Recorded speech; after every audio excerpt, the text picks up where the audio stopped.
Thanks a lot for staying with us on the program this morning on ITV. We call it TMI. Lovely Monday morning as we move into the heart of the program, which of course is our discussion segment. In today's discussion, we're looking at the key challenges in the year 2020, because we have barely 6 weeks to the end of the year 2020, and interface that with the state of the nation, and then look at how government responses have actually changed the narratives about these problems or challenges that 2020 brought forth. For many people, 2020 has been a very tumultuous year, a very challenging year, a very difficult year.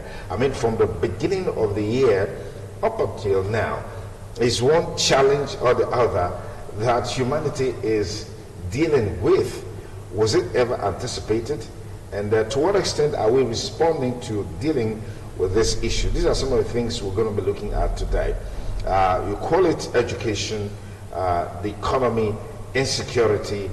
It just keeps widening by the day in terms of the challenges in each of the sectors. Let me thank my panelists that are here with me in the studio now. Bishop Austin Igbasan is General Overseer of Sword of Liberation Bible Church. Bishop, thank you for joining us. Thank you for having me. Good morning, viewers. We also have with us here in the studio Christopher Ojekere is a Programs Officer, Foundation for Good Governance and Social Change. Thank you for joining us on the program. Good morning, Sonny. Thank you. Okay, let me start with the Bishop. 2020, was it in any way anticipated? Maybe because you can delve into the spiritual realms and bring some things forward from such a level of interaction. Was it ever anticipated it was going to be this way? There was a prophecy that came up towards the end of the 2019 that we shared with them in church, and so it was also put on Facebook that the year 2020, by figure, the year equalizes itself 2200. Now you see that the figures look as if they are one, but the Lord told us that something that is going to shake the fabrics of the world, and there will be a shift, a foundational shift in the whole wide world that will take the attention of men. It will also humble the pride of humanity. And if we want to start with COVID-19, you see that even nations that call themselves world power, for the first time in history, they were made to kneel down for the Almighty. They now knew that we are not in charge. One of the major lessons that the whole world learned, that we are not in charge. Those people who are, by the virtue of technological advancement, that felt that they don't need God. There is nothing that has to do with God. We have what it takes to be a God to ourselves. Now, God said He will make men to kneel down and respect the supremacy of God. And we have been able to see that people that felt that, countries that felt that they forecast things before it happened, the thing came suddenly to meet them unprepared. And I think that the major lesson is that God showed to man that man still remains man, and God is still God, and nobody should take the place of God. Nobody, no country in the world will say, G this, G that, G. I told them at the end of 2019, I said, in the year 2020, God will tell men that anything G is God. Well, you have G16, G18, whatever you call it, that G, it is an alphabet from God that men have been able to hijack. But one of the major lessons is that nations that pride themselves as world power knew that power truly belongs to God, and God rules in the affairs of men, that nobody should take the place of God. Just like Nebuchadnezzar that said, this is me, Nebuchadnezzar, all nations bow before me, kings are under me. God said, no, I rule in the affairs of men. So that is the major lesson, that it came unprepared. People never saw it coming, and it came to show that God remained God, and solutions of humanity is in the hand of God, and we must always run to God. Okay, let me pursue that. Let me just quickly welcome Barrister Felix Isser for joining this conversation. Many thanks for coming on the program. Thank you for inviting me. Okay. Good morning, Edo people. Okay, let me come to Chris. Let's look at some of the key challenges. There was a health challenge. He mentioned the spiritual perspective to the COVID-19 pandemic. But we also know that there was, and that alone really permitted every other sector. Today, ASU is on strike. We don't know when that strike is going to be called off. And then we look at the challenge of insecurity at the national level, particularly in the Northeast. The issue of Boko Haram is still there. The issue of herdsmen attack is still there, and all of these issues. Let's get your perspectives on these issues and the level of government response. All right, the issues are myriad, and it is sometimes a bit difficult to tackle them. So I think maybe we just itemize. Okay. And let's take, for instance, the issue of the pandemic. That was a universal, problem. And I want to, before I go on, agree with him in principle that nations must not think that the solution to humanity lies in economic theories, political postulations, and things like that. God is still the ruler of the universe. And the earlier we resort back to him to begin to draw inspiration for the solutions to our problems, the better for everyone of humanity. Now, having said that, we come back to Nigeria. Although it is difficult to tell when Nigeria was ever without some of these problems. It's difficult to tell, yes, because the only thing we can say is that they have increased in magnitude over the past few years, and they have become even more deplorable in the very last administrations that we've had. Take ASU strike, for instance. I find it very saddening that you have an institution of the society, an illumining institution of society, which is what the educational sector is. I don't know that anybody cannot understand that if society does not get education, if they don't get enlightenment, that society is in darkness and it is heading for greater darkness. It's actually heading for a cataclysm. Education of the nation, especially tertiary education, is not something that should be related to either a political party or even the government in power. It's a national issue. The government is to lead and drive an emergency solution to the educational sector of Nigeria. ASU and government, even before I entered the university, and that time it was in the days of the military. So we said, okay, the military did not understand the benefits of an enlightened society because this is jackboot administration, dictatorship and command and control. Now, we fought for, our fathers fought for transition to civilian rule, and we still have the same problem, protracting. ASU will be telling you about agreements that they reached with government in 2013. In 2014, sometimes in 2009, and that government upon government have refused to address the issues. The latest ones, ASU came up with certain, points that I think government and indeed the entire society need to sit down and listen to. By the time you read out the figure of what they were asking of government, for instance, they want 110 billion to fund research, and then to build facilities, lecture facilities, research facilities in the 42 federal government universities. The total amount when they did the division amounted to 2.6 billion for each of these universities. And then they now compared it with just one item, which was the 37 billion given for the renovation of the National Assembly. I had always entered the National Assembly from the time it was built until the time they said they did that renovation. What you see there is just a continual upgrading of an already very over-upgraded system. That is what you find there. 37 billion was voted for that. And now we are talking about 2.6 billion for each of the university. And it is a problem.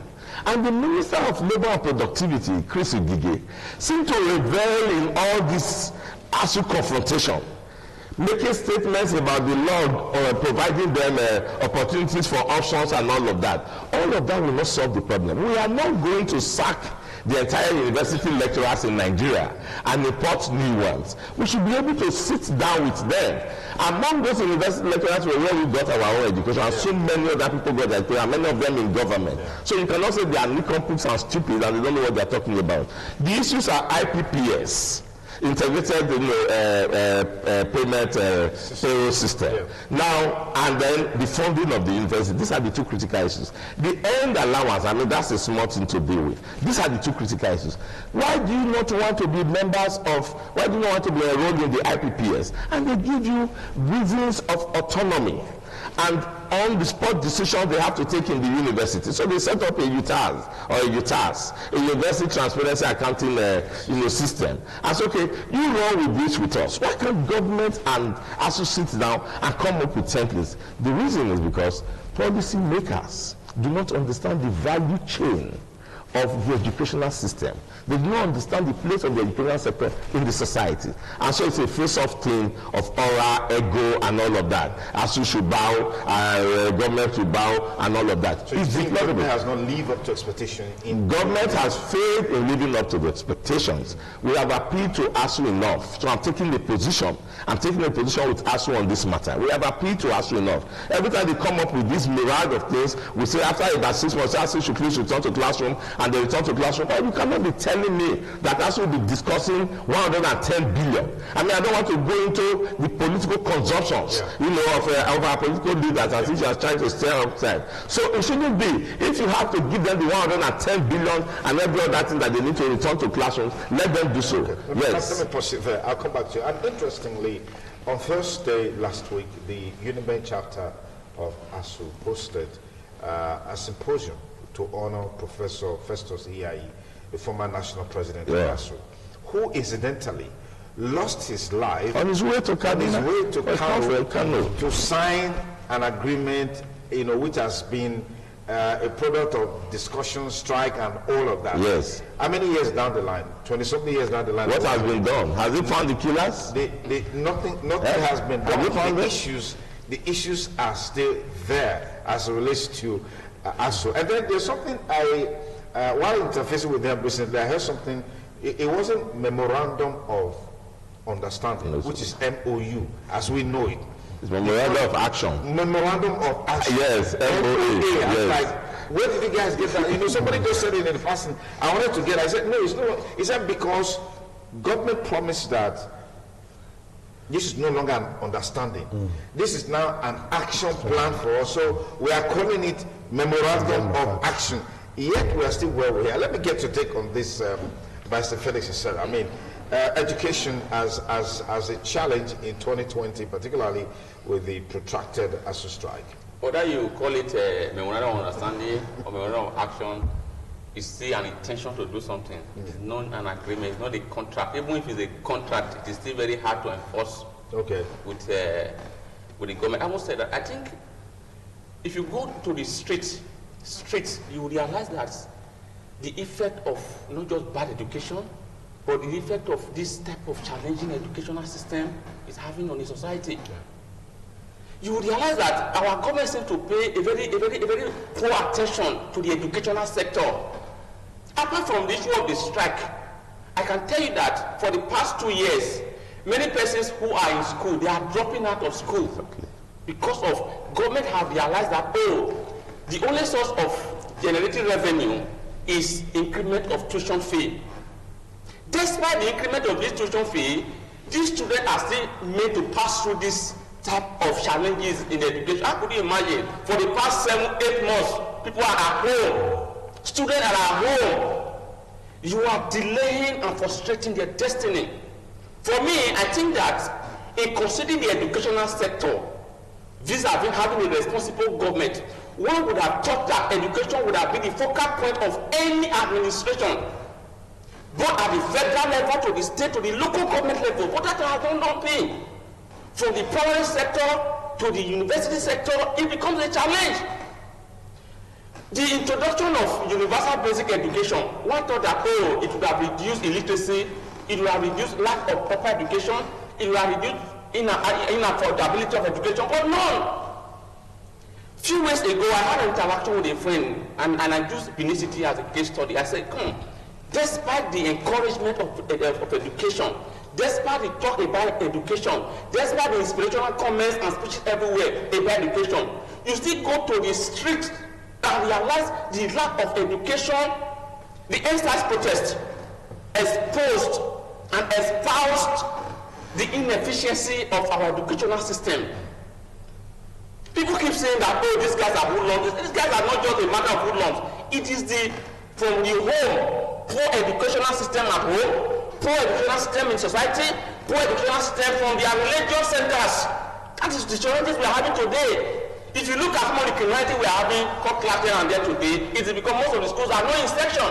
If most of these students were focused on how to write their examination, I'm not sure they will carry AK-47 running from street to see who to destroy. If there was a proper educational system, I'm not sure that people will invade other person's property to go and destroy them during the NSAS protest. Not at all. So in looking at this, I think we should encourage the government, we should talk to the government to pay close attention to the educational system from the foundational level to the university level.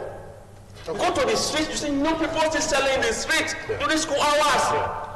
It is a menace that needs to be tackled. In fact, the recent one I noticed right now, using basic educators, from 8 o'clock at night, you see young girls, 7, 12, 13, 14, 15 years into prostitution in major streets in Benin. Because some of them want to hustle and make money. Rather than going, instead of going to school, some of them they don't have money. Some of them, I had an opportunity to interview one. He said, this money, this thing I'm doing is what I use in taking care of my 2 children in school.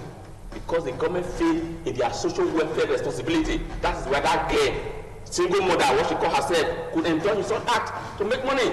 Okay, let me proceed there. Get your perspectives on education, because we started off by looking at the year generally and how it spanned out in terms of these key challenges here. Now, we have educated illiterate as leaders. That's one of the major problems we have. Educated illiterate, we have them in position of leadership. So to them, it is not an issue. You know, most of the people you find in leadership today, how many of their children truly goes to this public school we are talking about? How many of their children are schooling in Nigeria that it will be an issue for them to be able to handle and think? They never saw it as a major problem. Because you imagine, now you see a government asking first class to be employed as teacher. Now, ASU is on a strike that is more than 5 months. Now you want, is that an incentive for a first class graduate to now be excited to take a teaching job? Because he knows for sure that he is going to be begging for a salary for another 7 months. So he will go for an option of oil and gas, oil company and the rest of them. The problem we have is that we have educated illiterate as leader. Let's start from the president. What is his qualification? What are the schools that he attended? Apart from having schools and all the rest of them. Those are top-notch schools, if you like. Yeah, you can talk about them. I'm talking about, you talk about the foundational class we are talking about. Now you cannot just go to one college abroad without building an education, what I call the elementary part of it, which is primary, secondary, and tertiary institution. So people that does not have value, people that can go to court or hire lawyers to help them 10, 20 cents to fight over certificate, to them the school is not an issue. So if you like, sit down at home. People that come from a region where if you have 40 you can enter university, but other region go with 220, 210. To them it is not an issue. It is about power. To them it is about power. That you are born to rule. Just granted your power. You can use a professor as a mop. You can use a professor as a rag. You can use a professor as your spectacle. Just grab power. That is the issue. If not, you cannot explain. The same people that say their youth are lazy are the same people that kept the lazy youth at home, not fulfilling their own obligation that will make the youth to be off the street and be in school. People that they didn't look at it that it is that education, any society that is not enlightened, that is not educated, is a society that is doomed. Because number one, they won't know their left from right. There are people that are doing things now among their youth that what they do and they are proud of, they don't see it as an issue. You see the picture here where people enter into police station and they remove police uniform. You see somebody, a small boy, say, hey, the new IG has just arrived. Hey, all correct, sir. And people are, they call it, all correct, sir. And so if those guys are educated, those who are doing that, if they have education, they won't be going to police station to go and carry AK-47 and wear a police uniform and say, all correct, sir. Hey, new IG has just come. And to them, they have gotten an award for what they have done. What they are wearing a police uniform and people cutting hair, all correct for them. To them, it's an achievement. Why? Because they are not elected. They ask us now, a government that cannot pay this amount of money and can provide that amount of money for renovation of National Assembly, the same government that a professor can come to before a panel, and when it was time to ask him, how does this money go? The man shake like bird flu, like this, and when he shake, all the people that acted the script, they came to press. I was looking at the professor 3 days ago, when he was taking some people that they came for forensic audit, and I was shaking my head, that now you now want a boy who has not been to university to aspire to be a professor. When a professor did that kind of drama, and that was the end. It's like a play we watch in the Hollywood, and somebody was pressing his neck. And I think that one of the guys who thought it was a reality, not an episode or a drama, soap opera. That guy was pressing the part of it. The man gave him a bill to let him know that what are you talking about? This is a plan something. Somebody brought after to be a professor. Now, how did Alfred come up in that panel? Now, you ask yourself, and this student out here watching that, and they saw that was the end of the billion and billion of NDC. Somebody from the academia, when we are talking of politics and electoral reform, Jega went to bring people from the university. Today, many of the professors are multi-billionaires in the name of helping people to change figure. We knew what happened in Osho. When a professor of a FUTA, when they were collecting, and after phone call, they were asked to stop. Mathematicians and statisticians were asked to put their hand in the figure. And at the end of the day, a man who was later today is at home. Another person came from behind and became the governor. Now, how do we solve the problem? Even when the academia themselves, they are deep net in what we are talking about. What we are talking about, we have brought professors out of there. Many of them are excited. Say, they abandoned us in university. This electoral something. Now they can build my house, buy house for social play. You now saw that academia who carry chalk in the class and taught people in university how to build a moral nation. Now become immoral because they have a taste of what we are talking about. Okay. Let me proceed, Bishop Big Bassa. Thank you. If you just join us, it's TMI Monday with yours sincerely, x-raying some of the key challenges of 2020 and what has been done, what needs to be done to fix them. Well, I don't know if that's possible between now and the end of the year, just barely 6 weeks to go. But it's good we look at them so we can help policymakers initiate actions to change the narrative about some of these challenges. Chris, let me come to you now as we look at insecurity. I know that at the height of substantial part of 2020, the challenge of insecurity, particularly in the northeast, was there, from Boko Haram to banditry, as they call it, then from banditry to herdsmen attack, particularly even in Mr. President's backyard, his hometown, was very, very conspicuous. And then towards the end of the year, we had the hashtag EndSARS protest. As a major fallout of that, using Edo State as a case study, we've seen an upsurge in crime and criminality. Violent cult clashes that have left over 20 people dead in the last couple of days and still counting. Let's get your take on this. What is happening is that the facade that we have used to cover the roughness that the nation has become has lifted itself. And so we are beginning to see the underbelly of all the terrible issues that government have been pretending do not exist. Now you can no longer pretend. It's right there. The president was pretending that he has technically defeated Boko Haram. And so it annoyed the sponsors of those extremist Islamic groups. So they went to his own home state. And then he wanted to pretend as if it wasn't happening until it became a world issue. Women came out in Kasina Street and were protesting against the president. Youth brought down his billboard before he was forced to act. It is not under control yet. It is still going on in subdued forms all over the Northeast and in very many other parts of the North. Now, back here, because here is where you had the biggest theater of the so-called protests that turned riots. When the protest started, I put on my Facebook page, I said, my fear is that you have a government that is totally unaware of the issues about our society right now. And then you have on the streets an uncoordinated group of people. And you know, some of my friends, they almost ate me up. Because for those few days, it looked like it was coordinated. But I know that if you start out to begin to gather a crowd, as I told one of them, you won't tell when the crowd will become a mob. And that's exactly what happened. Because if you have an objective, and you have people who have got education, as he pointed out, who have critical thinking, who understand what they want, and they're able to articulate it, from the beginning they will have a plan. If you plan to fail, if you fail to plan, you plan to fail. Absolutely. And then we would have gone with that plan. It would have been a protest. The protest would have been articulated, organized, and while the protest is on the streets, there would have been dialogue holding and all of that. People were priding in the fact that you didn't have leaders and didn't have organization. When you don't have organization, you have a disorganization, you have chaos and anarchy.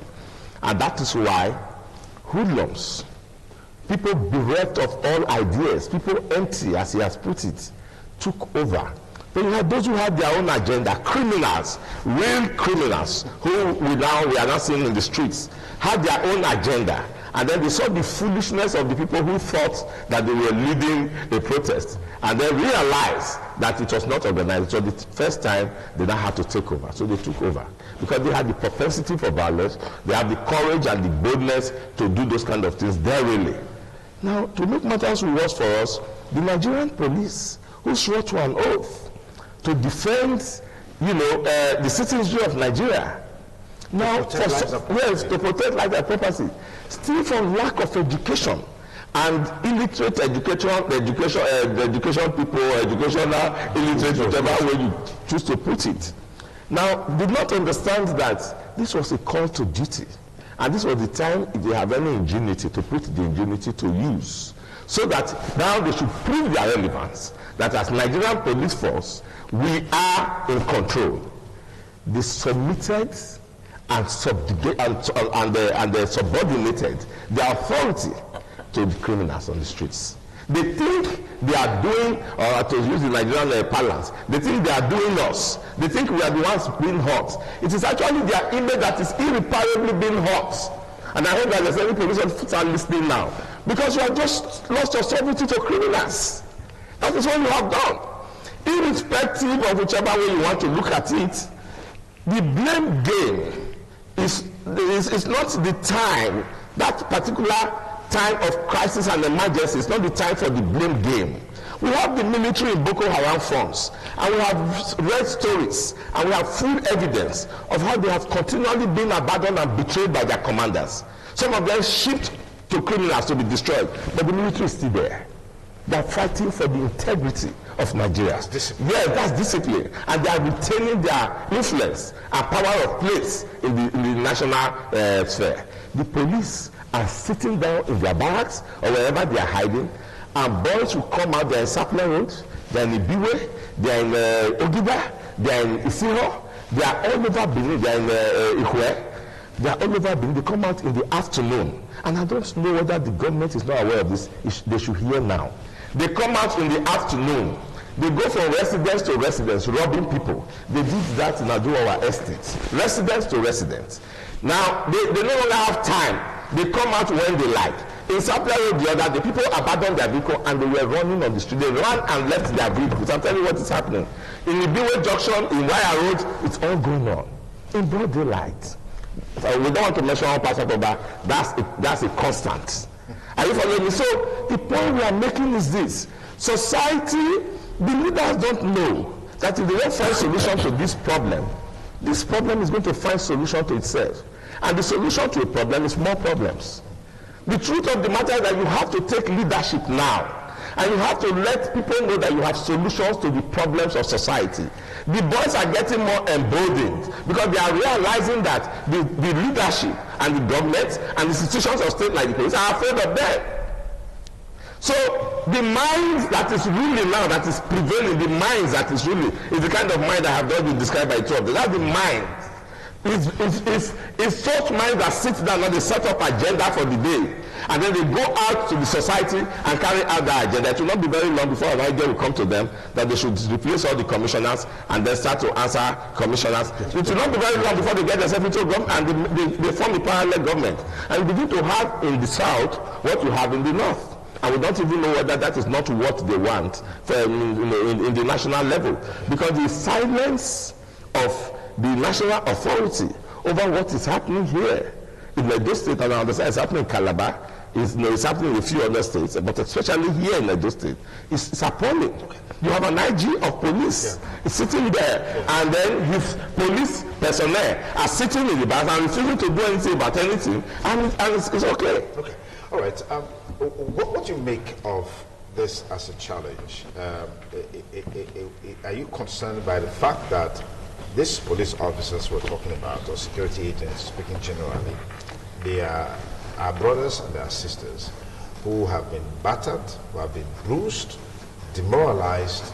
I mean, all kinds of things have been done to them. Aren't they human beings as well? The truth of matter is that I thought that this insecurity in Edo State was something that was over exaggerated till Saturday on my way from a wedding, Third Junction. What I saw there, I had to park my car around. You saw young boys with guns. They were collecting money from body with impunity.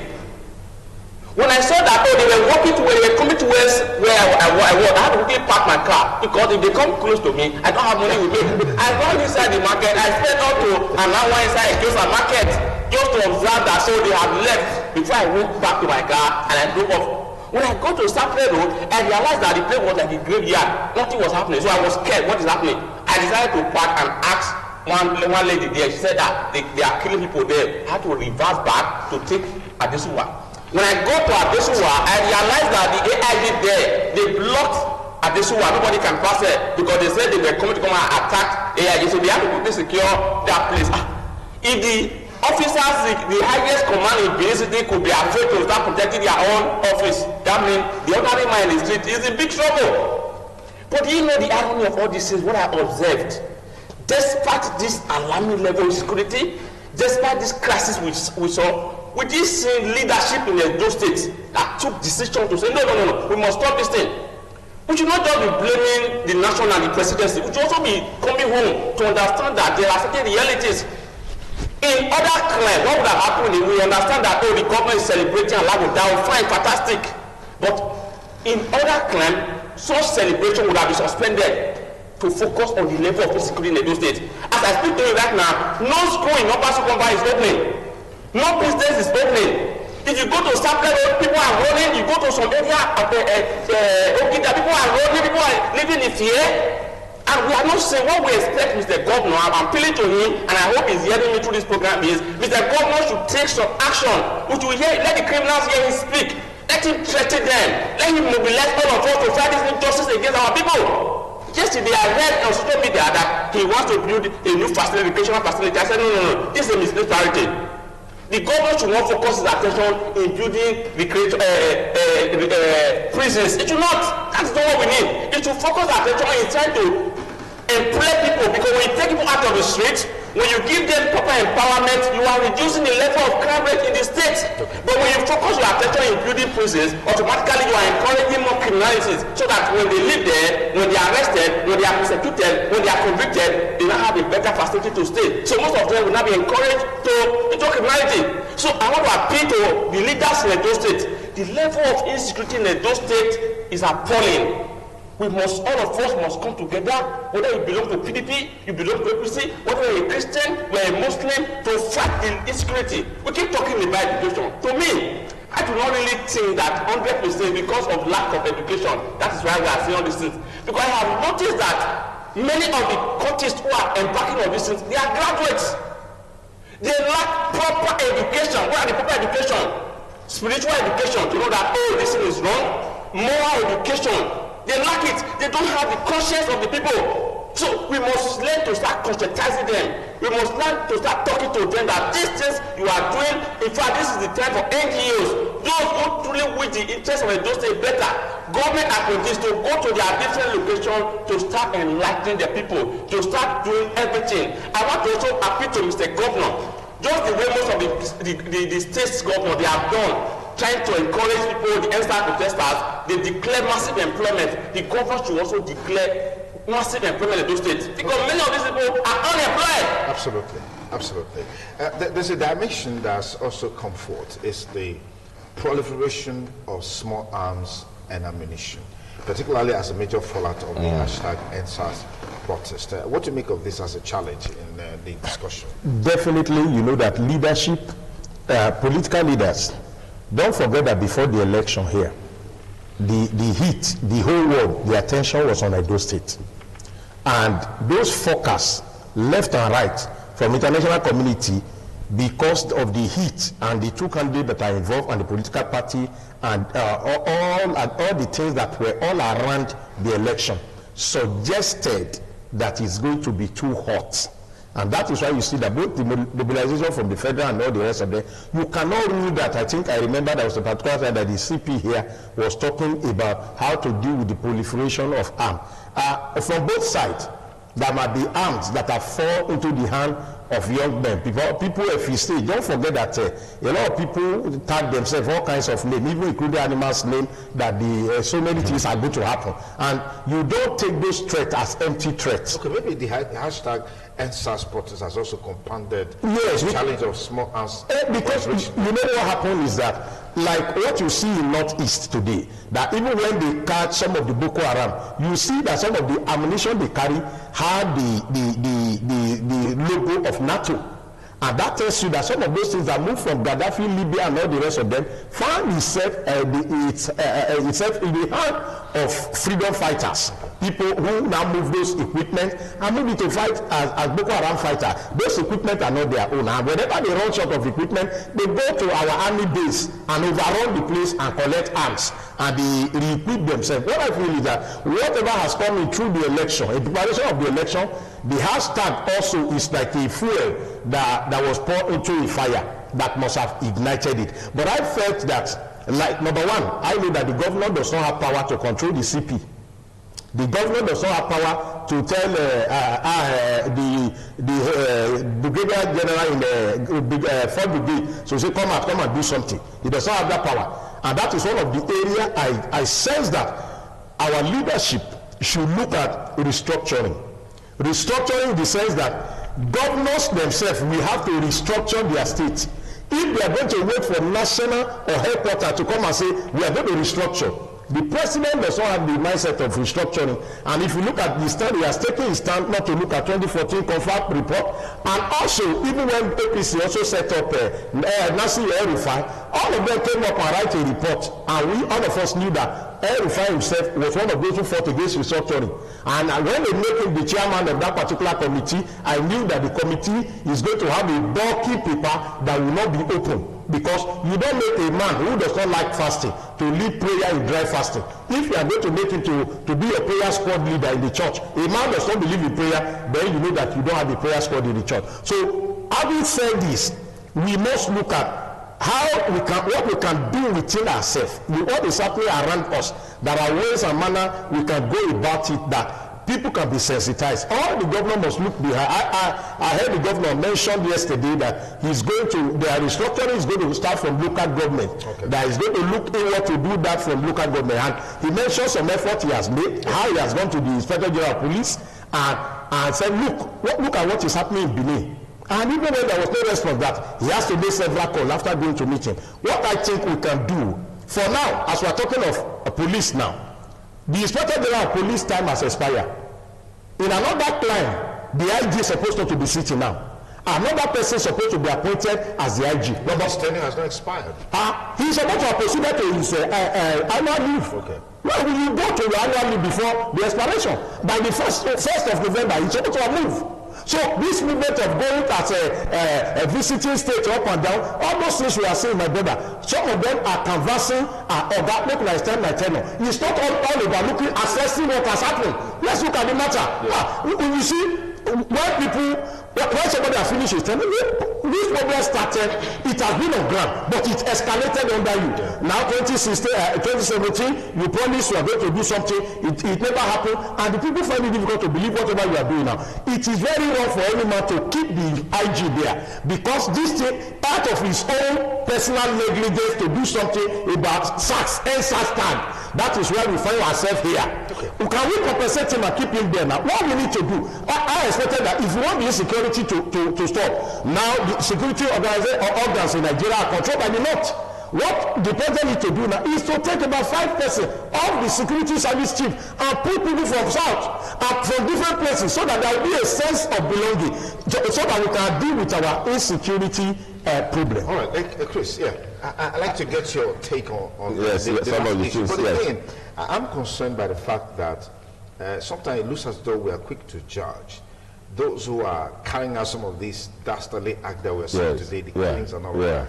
They are also our brothers, they are also our sisters, born of a man and a woman. Yes. And they also a reflection of the feelings in our society to groom people, to educate people, to raise people, and provide for these people. It's holistic.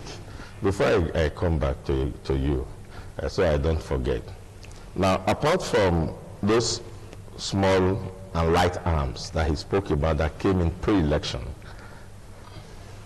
the period of the NSAS, we should not forget the events and activities. Police stations were broken into, and police ran and left their ammunition.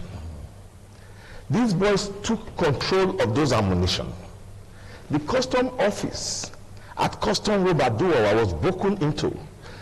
They carted away an arsenal of ammunition.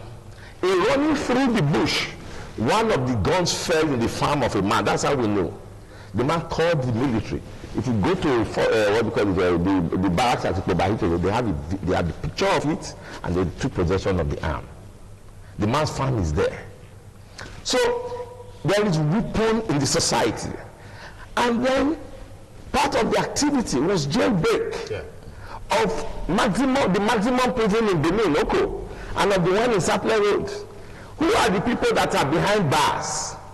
People who know how to use these guns. They are the ones on the streets. Are you following me? The police IG came here. They did a show of force. Went around the town and then went back inside. Yeah. Now the criminals are the ones doing show of force. It's a holistic problem. Yeah. That is why we started with education. And the failings of the government, successive failing of government to have groomed and trained the youths. And he made some very vital points. The church, the bishop is here, has failed more than any sector of the society. All these Yahoo boys, you see, they have pastors who pray for them. These ritual killers that you see, they have churches, they have prophets who prophesy for them. So there's a complete breakdown when we talk of leadership, because they structured our society in such a way that we all look to the leadership for control. The sovereignty of Nigeria's resources by the design of our constitution is submitted. The office of the Federal Republic, the President of the Federal Republic of Nigeria, is one of the most powerful offices on earth.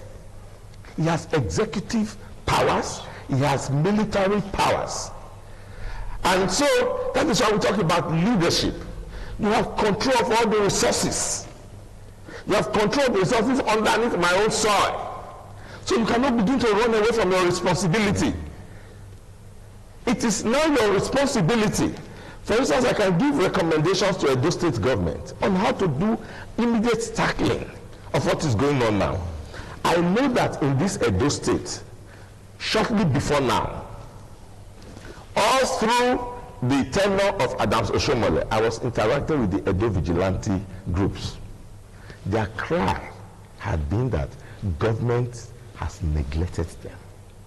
When they go for national conferences or national meetings in Abuja, Bayelsa, Rivers will be coming with new healers. These people will charter vehicle and pay. The Edo State Vigilante Group, if organized, can stand these boys on the street and put them out. They have a very organized Edo State Vigilante Group in the state. I don't know if all their members are still there now, or if out of demoralization and so they have gone. We have the Nigerian Legionary, the retired military men. You can make a public appeal. Let each area, Odio Ways can identify the good and the bad boys in their community. Let each area supply some good boys who are willing to volunteer to keep the state at peace to the state pool. Identified down to their doorway. If they become renegades, we hold you responsible. So you know the number of people you are supplying. The legionnaire will come out with your experience. The vigilante group come out, the hunters come out with your experience. It's an emergency. It's the kind of thing they try to set up in the southwest when they set up a Moteco. I remember I was in this program, I was telling you, where is the south-south parallel for Moteco? Where is it coming from? Where is this? You remember I kept saying that for Moteco. You don't wait until you have problems like this. The federal, especially the current federal government, under this present leadership, has no pretense to even solutions to your problems. Sometimes Wike can be brusque and but I love him. Wike takes responsibility. You cannot know. When IPOB wanted to go and overrun Rivers the other day, the man stood for his state. You don't pretend with pretenders when you have an emergency where lives are being lost on a daily basis on the streets. Those boys on the streets are ruthless. So you use what you have. It is a federation. And if that is where you begin to define the proper federation, let's start to define it. I should know, and the federal government should know that I'm a component unit in the federation. I'm not a slave in the federation. So if I'm the chief executive, I take certain decisions, and I wait for the consequences. You cannot, this is Edo State. Edo people, the palace, with due respect to another level, can be a rallying point at this time. Because Edo people's life are in question. The traditional society. The pastors and the big, where are they now? We are here. Yes. Are you following me? Yes. What solutions are they proffering to the solution of the problem that we have on the street? Let me get in here. Yes, you want to lap on that? No, I have listened to them. They have spoken fantastically well. In fact, they spoke my mind. Okay. But I tend not to agree with them in some area. Okay, go ahead. He raised a very important issue that as a governor of a state, you cannot control the security apparatus. But he made reference to River State, had the governor. I'm also not a fan of the governor of River State, but I like governors who take leadership role. Yeah. When there are crises, who are decisive, who take action, who are not petty. Yeah. If you also look at the case of Lagos State, you realize that during those crises, you saw the way the governor came out. Yeah. He was always interacting, he was always talking, people were always knowing what is happening there. Just right now, we don't know more about the toll gate killings. I mean, we don't know who is lying, we don't know who is telling. We hope that the panel that was set up is really true. So I think that at this time, like what they have said, this is our responsibility. But Mr. Governor should come out, let all of us rally around him. He is the one that can take certain decisions. But again, the question you asked me before regarding the demoralization of the police, whether we like it or not, what has happened has demoralized them. You realize that, they are no longer trusted, we don't believe in them. If they come to an area now to fight, people can attack them. So this fear is still there. Okay. But that is not an excuse for them to perform their responsibility. Yeah. What we would have expected right now was the fact that those from Edo State, they would have been redeployed to other states when new persons come to Edo State. That's what I would have expected, a more proactive step to be taken. Okay. Because the same people that we fought in this place are still here. They have a war victimizing them. For example, I went to this a week ago to protest against the detention of one of those persons. I want to tell me that now I can't fight against NSAS, and I will say that's what he told me. Because he's already here, he knows he wants to victimize the people who protested against them. So I don't think that is the right thing to do. Right now, the government must take proactive steps. I heard the CP, I think the IGP also confirmed it, that some of those who escaped from the correctional facilities are calling and sending threat messages to those they perceived were responsible for their incarceration. Oh, you didn't know that one left the prison straight to go and kill the person who was against you? You know, the most offensive part of this is the fact that when comments like this are made by those who ought to take certain decisions, how can you make such statement to the public hearing? It's unfair. The CP that I should go and complain to. Are you saying they send this message, you don't facilitate to track them? Fantastic. the question to ask is, why is it that we don't have data for criminals that are convicted? If there was a responsible background, if we had a data, if we have a responsible way of dealing with issues in Nigeria, all of them that ran away from the correctional facility would have been arrested by now. Some of them today, they have run to other states, they pass through the border, they pass through one, there is no way to understand that this is a criminal, this is an ex-convict. So I think that going forward, what happened in those states should be a lesson to the Nigerian government and to the state governments in Nigeria. Fantastic. That we must learn to have data of people who have been convicted. We must learn to have data of people who are undergoing trial, so that tomorrow, when they go anywhere trying to even do fingerprints, they will know that these persons are ex-convicts. These persons are undergoing criminal trial. Again, my advice to the governor is they should also ensure that the issues of palliatives that happen should also be a lesson to them that saying the people are now aware that it is not just the federal government that is their problem. State governments are not their problem. They must not learn to take certain action that will not affect the well-being of the people. Okay. Just on the last lap, we'll quickly talk about the state of the economy, which is also very, very key, particularly as we go into the festive period. As we speak at the moment, I don't know what the cost of a bag of rice is currently, but we know that usually every year, this time of the year from October, prices of commodities starts rising, and then it gets to its peak in December. But it looks like there is an unusual rise in prices of commodities this time. And then you also have policies and programs on the part of government that seems to be triggering some of these prices. Let me begin with Bishop. Yeah. One, this same government increased tax. And when we begin to question, they said it is meant for the rich. The tax was increased. Stamp duty was introduced. I'm talking about policies now. Because how do we get out of this wood? Number one, the federal government lacks strategic thinkers. Look at the DG budget office told us 2-3 days ago that from this November, that 410 federal government parastatal will not be able to pay salary. Now, I've mentioned about we have increased fuel this year alone. How many times? And thank God for the grace of God upon Labour Congress that have become toothless bulldog. And today we are where we are. That the same people who are fighting about minimum wage, and they said they went on strike, in their presence, the same oil, the fuel we are talking about has skyrocketed. So, and everybody says silent night, everything is quiet now. Did you hear any response from Labour Congress even after this pump price was increased? You can look at the policy of the government. And I take, you see, when we talk, some of us, when we talk at times, because Nigeria, we fail to check history. Now you ask yourself that 1983, why is it that things were hard in 1983? Now policies, we hear the same government telling us that change begins with me. The number of aides that are following people in government today is alarming. Even a minister had chains of aides.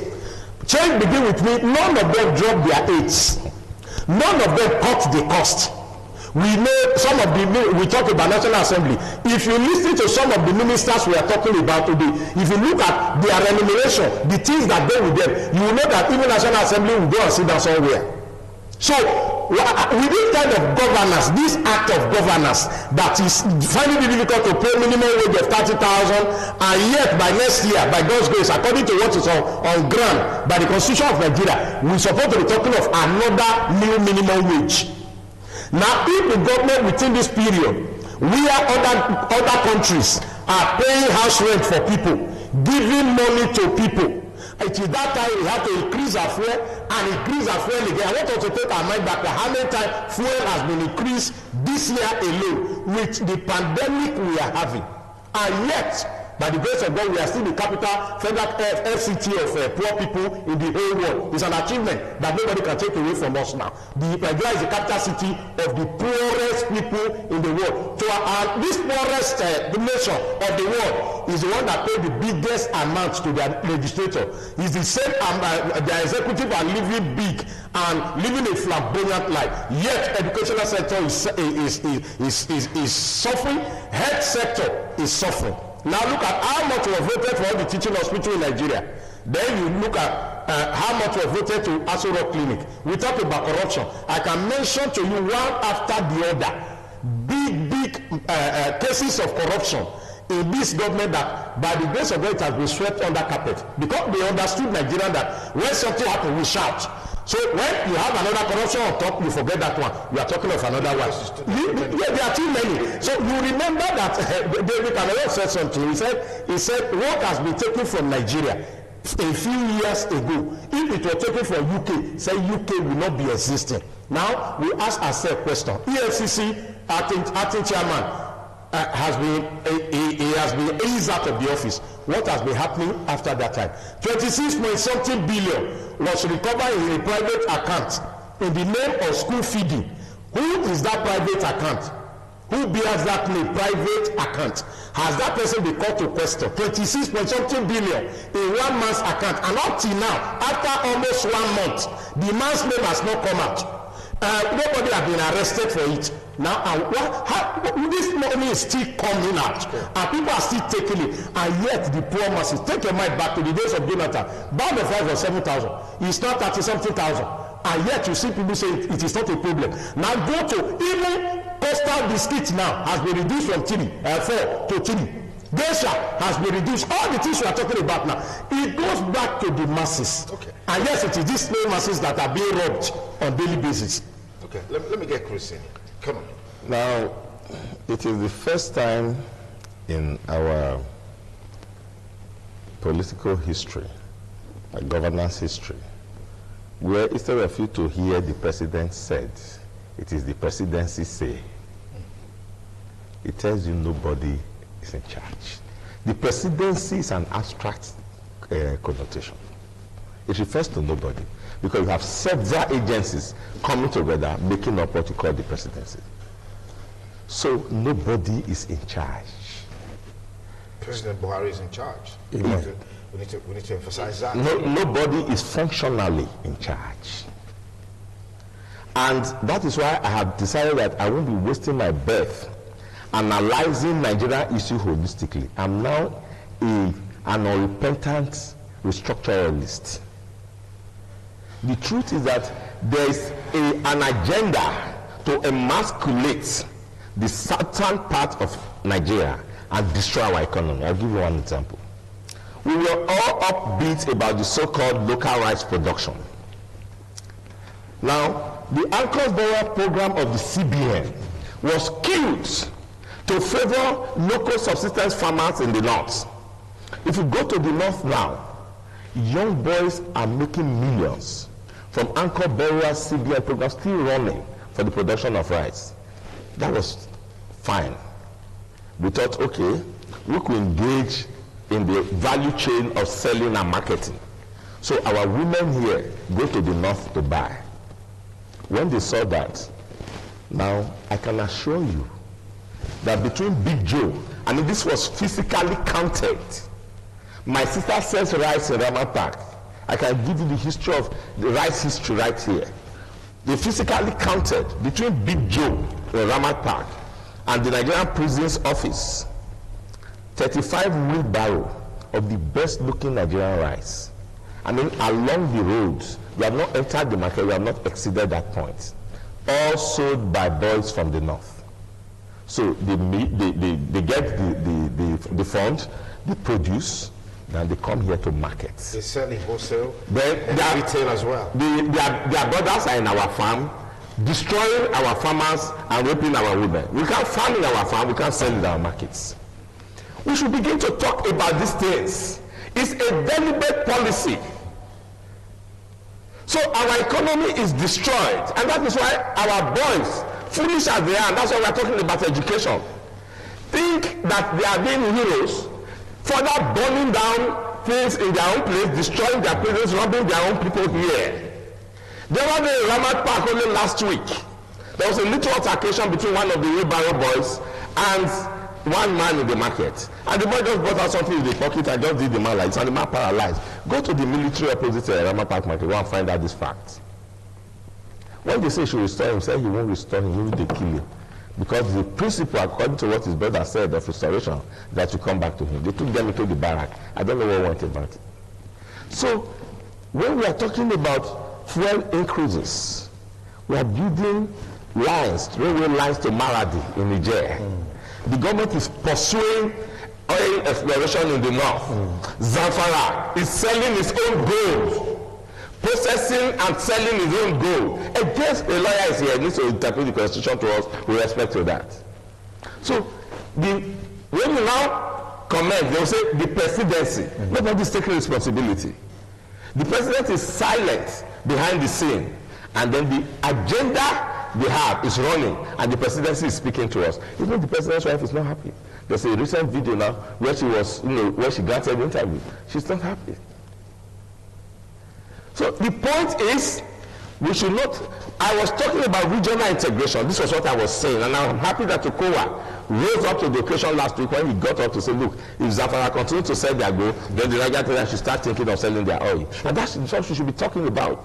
It is time for the South to shine their eye, as they say it here in the South, and wake up to the reality that there's a deliberate policy to destroy the economy of the South and destroy the South and make us powerless. So that when the onslaught come, my brother told me that in Warri, I don't know if it's still the case, I told me that about 2 to 3 months ago, all the DPO in Warri police stations are from the north. In each of the police stations in Warri, they are from the north. So the point is that when we begin to talk, they give us a lot of paper. You are giving us a budget of 12.6 trillion. You are using 25% of that budget to service debt that we don't know how you borrowed or what you did with it. Okay. All right. Can restructuring solve this, Master? First, before I go straight to I'm your... pressed for time now. Okay. Yeah. I think restructuring is on 2 dimensions. Restructuring Nigeria as a political entity, restructuring Nigerians themselves. If you restructure Nigeria on a political basis, on a geographical basis, without restructuring the mentality of an average Nigerian, we cannot have a solution. So, just as the way we are clamoring for restructuring of Nigeria as a country, we must also be clamoring for restructuring of Nigeria, because the type of mentality that we have is a mentality of ourselves and our ambition. You saw during the NSAS protest, you know what they did in the north? They sent their boys to start fighting the protesters. They didn't send military, they didn't send police. It was for strategic reason. But what they did, they sent the military to start attacking those who were protesting in the south, so that they can instigate the protest and they destroy our economy. Look at what they did in Lagos State, look at what they did in those and other states. So, if you also look at during the NSAS protest, you saw the northern governors came together and said they are in support of SARS. After that, they came up again and said, oh, they are against they are in support of regulation on social media. They had meeting twice to take a position. But the question is, where are the southern governors? In all this, they never had a meeting. So, in terms of restructuring, I don't think that the South, we are ready. We have made ourselves to be slaves, because many of our governors, many of our leaders are interested in 2020 ambition. Because of that, they are silent on what is happening in Nigeria today. We have seen Southwest governors, they have had a meeting to make a position or something. The Southeast governors, when are the South governors? When are they going to sit together and have a meeting and take a position on issues burden on South? They're coming. So when we are restructuring Nigeria, we must also restructure the mentality of those who occupy leadership position, so that they believe that it is not just about themselves, it is about the people. Okay. Thank you very much, gentlemen. If I had much time, so probably would love to talk more. But assessing the key challenges of 2020 and the level of government response with the caliber of guests that we have here have been very, very robust and elaborate. And the key issues raised, to hope that government, as usual, the listening at the federal, state, and local government to take action and do something, particularly in the south side, and specifically in Edo State. I want to say big thanks to Bishop Boston Igbasa. Thank you, sir. Christopher Jekiri, thank you Thank for coming. you, And Mr. Felix, thank you for coming. Thank you.